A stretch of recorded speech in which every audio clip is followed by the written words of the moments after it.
अच्छा, अभी हम लोगों ने जो है वो अपने क्यू के कोड को जो है वो ऑलमोस्ट लाइन कर दिया है हम लोगों ने STL के कोड के साथ ना। सिर्फ एक दो फंक्शंस रह गए हैं, वो हम लोगों ने अभी नहीं किए।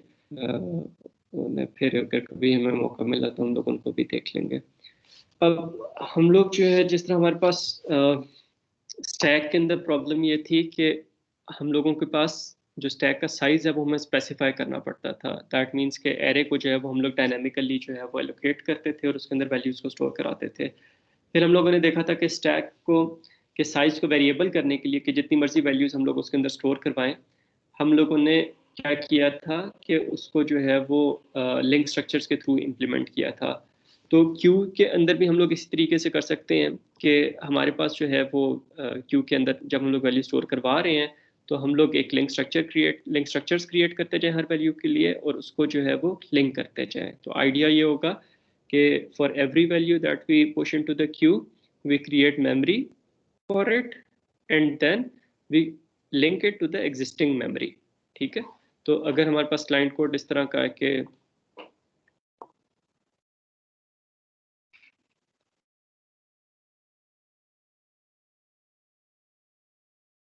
अच्छा, चलें स्टेप बाय स्टेप हम लोग करते हैं। जब हमारे पास क्यू एम्प्टी है, जब ऑब्जेक्ट क्लियर किया तो हम लोगों को दो, हम लोग एक पॉइंटर ले लेते हैं, एक हम लोग रेयर का पॉइंटर ले लेते हैं और एक फ्रंट का पॉइंटर ले लेते हैं। ठीक है। Front pointer and rear pointer, ये दो हम लोग पॉइंटर जो है वो ले लेते हैं। ठीक है। ये इसको एफ अंडरस्कोर पीटीआर और रेयर अंडरस्कोर पीटीआर कर लेते हैं। जब हमारे पास क्यू एम्प्टी होगी तो वी नो के इसके अंदर हमारे पास जो है वो नल वैल्यूज जो है वो पड़ी भी होंगी। ठीक है। तो ये कंस्ट्रक्टर पे हमारे पास क्या हो गया कि ये दो पॉइंटर्स हैं, फ्रंट पॉइंटर और रेयर पॉइंटर। जब हमारे पास ऑब्जेक्ट हम लोगों ने क्यू का डिक्लेयर किया तो दोनों के अंदर हमारे पास वैल्यूज जो हैं वो नल पड़ी भी होंगी। अच्छा, अब मुझे ये बताएं कि जब पहली वैल्यू हम लोग 5 पुश करवाते हैं तो हमारे पास क्या होगा, 5 के लिए मेमोरी एलोकेट होगी। ठीक है, 5 के लिए मेमोरी एलोकेट होगी। उसके डाटा पार्ट में हमारे पास 5 आ गया और उसके नेक्स्ट पार्ट में हमारे पास नल आ गया कि उसके आगे हमारे पास कोई और एलिमेंट नहीं है। ये हो गया। अब मुझे ये बताएं कि इससे अगला स्टेप क्या होगा।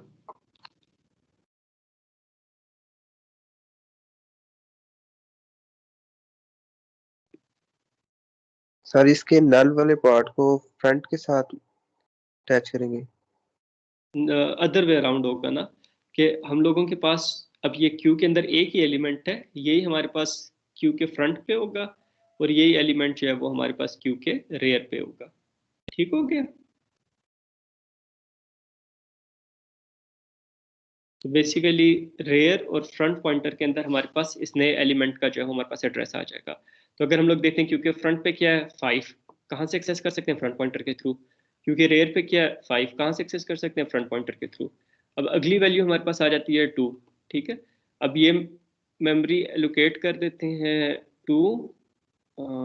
इनफैक्ट हमें थोड़ा सा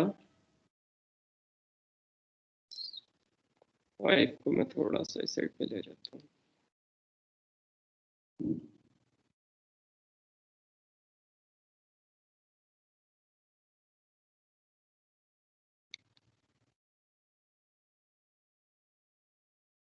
अच्छा, अब अगली वैल्यू हमारे पास आ जाती है 2। ठीक है।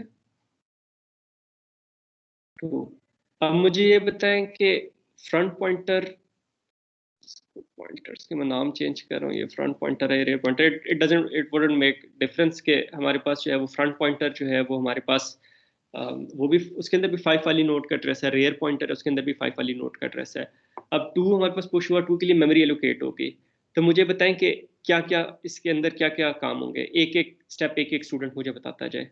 2 को किसी से लिंक करने की जरूरत है, आर पॉइंटर के साथ सर। बेटे देखो, आर को 2 से लिंक करेंगे, 2 के नेक्स्ट को किसी से लिंक करने की जरूरत है। 5 से। एक्सेलेंट, 5 से 2 को जो है वो हम लोग 5 से लिंक कर देंगे। ठीक है। फिर और क्या काम करेंगे।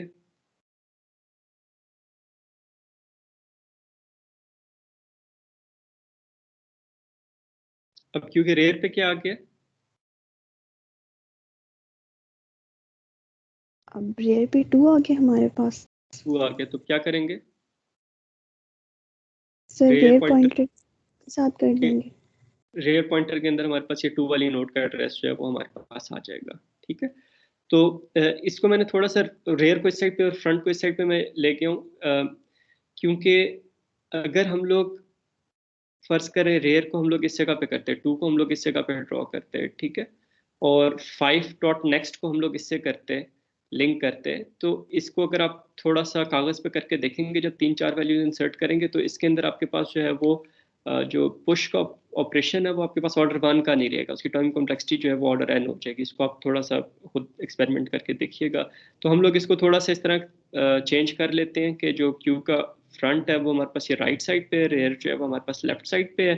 ठीक है, ऑल द मेमोरी में तो कोई लेफ्ट साइड नहीं होगी, हमारी अपनी लॉजिकल इंटरप्रिटेशन है। फिर हम लोग क्या करते हैं कि जब भी कोई नया एलिमेंट आता है उसको एग्जिस्टिंग लिंक स्ट्रक्चर्स के साथ लिंक करते हैं, और फिर जो रेयर पॉइंटर है वो पॉइंट करना शुरू कर देते हैं वो जो नया एलिमेंट है उसको।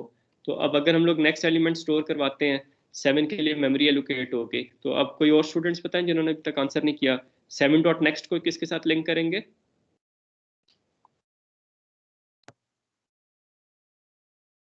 2 के 2 के साथ। एक्सीलेंट। और क्या चेंज होगी?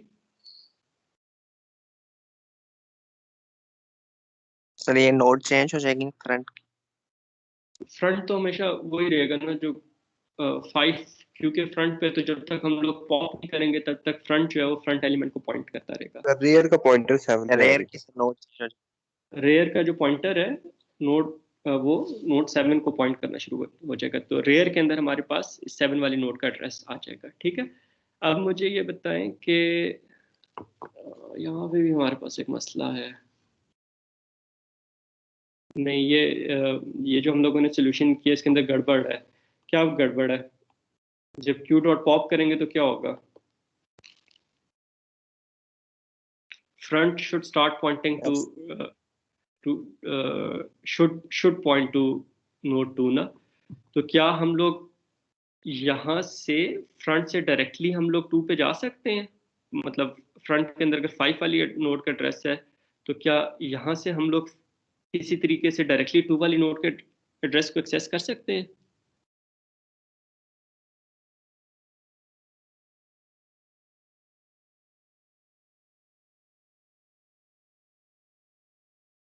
सर अगर फ्रंट को रेयर के इक्वल कर दें। जब हमारे पास क्यू लंबी हो जाएगी, उसके अंदर 10-15 एलिमेंट्स हो जाएंगे या ज़्यादा एलिमेंट्स हो जाएंगे, तो फिर हमें फ्रंट को जो है वो रेयर के थ्रू हमें यहाँ तक लाना पड़ेगा, ऑर्डर एन का ऑपरेशन हो जाएगा। तो दैट मीन्स कि ये वाली जो हमारी अप्रोच है ये भी हमारे पास जो है वो ठीक नहीं है। ठीक है, तो लेट्स सी किस तरह हम लोग लिंक स्ट्रक्चर्स क्रिएट कर सकते हैं कि हमारे पास जो है वो ऑर्डर 1 के अंदर जो है वो पुश और पॉप के फंक्शन काम करना शुरू कर दें। यहाँ पे प्रॉब्लम क्या है, अभी मैंने क्यों कहा कि ये चीज़ गलत है, क्योंकि देखें फ्रंट पॉइंटर के अंदर 5 वाली नोड का एड्रेस है। अब हमने जब पॉप किया तो एलिमेंट फ्रंट से रिमूव होता है, तो 5 should be remove from the Q. जब 5 को हम लोग क्यू से रिमूव करेंगे तो अब फ्रंट पॉइंटर के अंदर 2 वाली नोड का एड्रेस आ जाना चाहिए। अब हम लोग 2 से 5 पे तो जा सकते हैं लेकिन 5 से 2 पे नहीं जा सकते, क्योंकि क्योंकि हमारे पास जो है वो 5 से 2 तक का कोई एड्रेस नहीं है। 2 तक हम लोगों ने पहुंचना है तो हमें रेयर के थ्रू 2 तक पहुंचना पड़ेगा, और जब हमारे पास क्यू के अंदर ज़्यादा एलिमेंट्स होंगे तो it would take order n steps के रेयर से हम लोग 2 तक जो पहुंचेंगे। तो इस तरह से हम लोगों ने कहा कि ये वाली जो अप्रोच है लिंक स्ट्रक्चर्स की ये सही नहीं है। Let's try another approach. हमारे पास 5 आया, ठीक है, फ्रंट और रेयर दोनों इसको जो है वो हमारे पास पॉइंट करेंगे। ठीक है,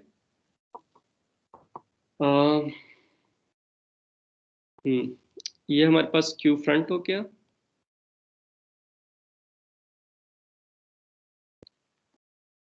ये हमारे पास फ्रंट पॉइंटर हो गया जो क्यू के फ्रंट एलिमेंट को पॉइंट कर रहा है, और ये हमारे पास रेयर पॉइंटर हो गया जो क्यू के रेयर को जो है वो हमारे पास पॉइंट कर रहा है। तो जो फर्स्ट एलिमेंट आएगा तो फर्स्ट जो फ्रंट पॉइंटर है उसके अंदर भी फर्स्ट नोड का एड्रेस होगा, और जो रेयर पॉइंटर है उसके अंदर भी हमारे पास इस फर्स्ट नोड का एड्रेस होगा। ठीक है, और इसका जो नेक्स्ट है वो हमारे पास नल होगा। अब हमारे पास नेक्स्ट एलिमेंट आया 2। ठीक है, देखो पहले वाला लिंक स्ट्रक्चर जो है ना, वो जो हमारी लिंकिंग थी वो ठीक नहीं थी, वो अप्रोच ठीक नहीं थी। अब हम लोग उसको ठीक करने की कोशिश कर रहे हैं। तो हम लोगों ने अब लिंक स्ट्रक्चर्स को क्रिएट करना है। पहले हम लोग क्या कर रहे थे, नया हम लोग लिंक स्ट्रक्चर क्रिएट करते थे, ठीक है, उसको लिंक कर देते थे एग्जिस्टिंग उसके साथ, लिंक स्ट्रक्चर के साथ, और रेयर जो है उसको पॉइंट करना शुरू कर देता था। अब हम लोग क्या करते हैं कि लेट से 2 आया, तो इंस्टेड ऑफ लाइक 2 को हम लोग जो है वो लिंक करें एग्जिस्टिंग लिंक स्ट्रक्चर के साथ, हम लोग क्या करते हैं कि एग्जिस्टिंग लिंक स्ट्रक्चर्स को 2 के साथ लिंक कर देते हैं। दैट मीन्स पहले हम लोग 2.next इज इक्वल टू 5 कर रहे थे, अब हम लोग ये कहते हैं कि 5.next इज इक्वल टू 2 हो गया, ठीक है, और रेयर पॉइंटर के अंदर अब हमारे पास इस न्यू नोड का एड्रेस आ गया, ठीक हो गया।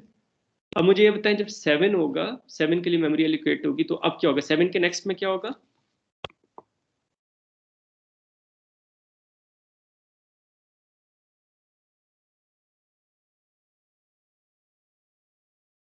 सर नल आएगा। 7 से आगे हमारे पास कोई नहीं है, वहां पे नल आ जाएगा। और बाकी हमारे पास क्या चेंज होगी?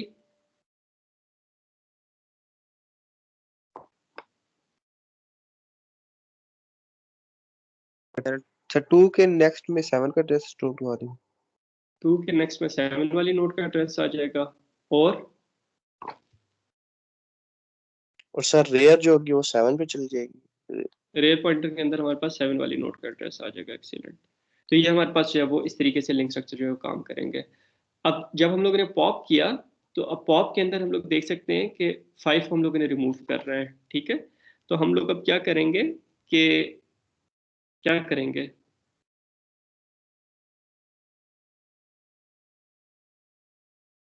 सर पीटीआर को F5 के नेक्स्ट का वो एड्रेस असाइन करवा देंगे। जो फ्रंट पॉइंटर है इसके अंदर हमारे पास ये 2 वाली नोड का एड्रेस आ जाएगा, और 5 जो है वो हमारे पास मेमोरी से फ्री हो जाएगी, ठीक है, 5 को मेमोरी से जो फ्री करा देंगे।